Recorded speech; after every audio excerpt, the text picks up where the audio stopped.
बिहार के चुनावी नतीजों ने एक और राजनीति बदल दी और दूसरी ओर बिहार की सबसे बड़ी राजनीतिक विरासत लालू परिवार को हिलाकर रख दिया है। जहां जनता ने अपना फैसला सुना दिया, वहीं लालू यादव के घर के अंदर शुरू हो चुका है एक ऐसा घमासान जिसकी गूंज पूरे देश की राजनीति में सुनाई दे रही है। नतीजे आए, एनडीए की जीत हुई और इसी के कुछ घंटों बाद लालू परिवार से आई सबसे बड़ी खबर। लालू यादव ने अपने ही बड़े बेटे तेज प्रताप यादव को पार्टी से 6 साल के लिए निकाल दिया। जी हाँ, ना सिर्फ आरजेडी से बल्कि परिवार से भी बाहर। ये सिर्फ राजनीतिक एक्शन नहीं था, ये एक शौक था जिसने राजनीति ही नहीं सोशल मीडिया तक को हिलाकर रख दिया। लंबे समय से चल रहा दो भाइयों का विवाद आखिरकार फूटकर बाहर आ गया। तेज प्रताप ने कहा कि उन्हें पार्टी में सुनने वाला कोई नहीं और कई साजिशकर्ता उनके खिलाफ काम कर रहे हैं।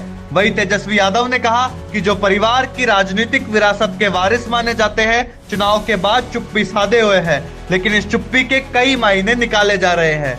और अब निकल के आता है सबसे बड़ा ट्विस्ट। लालू यादव की बेटी रोहिणी आचार्य, जिन्होंने पिताजी का किडनी ट्रांसप्लांट के समय अपना अंग देकर परिवार में देवी जैसा सम्मान पाया था, उन्होंने अपने सोशल मीडिया पर लिखा कि मैं परिवार को छोड़ रही हूँ, राजनीति छोड़ रही हूँ और अब मैं इस रिश्ते का हिस्सा नहीं हूँ। उन्होंने यहाँ तक दावा कर दिया कि उन्हें अपमानित किया गया, पार्टी के कुछ लोग उन पर हावी हो रहे हैं, यहाँ तक कि चप्पल मारी गई जैसी बात भी सामने आई।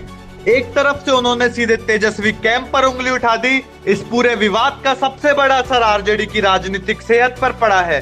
विश्लेषक मान रहे हैं कि परिवार का यह झगड़ा पार्टी की छवि को कमजोर कर रहा है। लोग कह रहे हैं कि जब घर ही एक नहीं है तो पार्टी क्या एक रहेगी। कुछ लोग तो इस झगड़े को दारा शिकोह बनाम औरंगजेब वाला ऐतिहासिक क्लैश भी कह रहे हैं, यानी बड़ा भाई बनाम छोटा भाई, और ताज किसे मिलेगा। वही चुनाव हारने के बाद आरजेडी पर पुरानी कहानियां फिर उठाई जा रही है। जंगल राज, अपराध, अपहरण, विपक्ष बड़े जोर से इस घमासान का इस्तेमाल कर रहा है। साथ ही आईआरसीटीसी घोटाले की पुरानी फाइलें भी फिर से राजनीति की मेज पर खोली जा रही है और सवाल उठ रहा है कि क्या लालू परिवार की राजनीति अब दबाव में है? क्या तेज प्रताप की वापसी होगी? क्या रोहिणी अपनी नाराजगी से पीछे हटेंगी? क्या तेजस्वी यादव पार्टी और परिवार दोनों को बचा पाएंगे या फिर आरजेडी की राजनीति आने वाले दिनों में और टूटेगी? एक बात तो तय है कि बिहार की राजनीति का सबसे बड़ा ड्रामा अभी खत्म नहीं हुआ है, बल्कि अब शुरू हुआ है। तो जुड़े रहिए, क्योंकि हम आपको बताएंगे कि लालू परिवार के इस तूफान का अगला चैप्टर क्या होगा और आरजेडी की राजनीति का अगला कदम किस दिशा में जाएगा।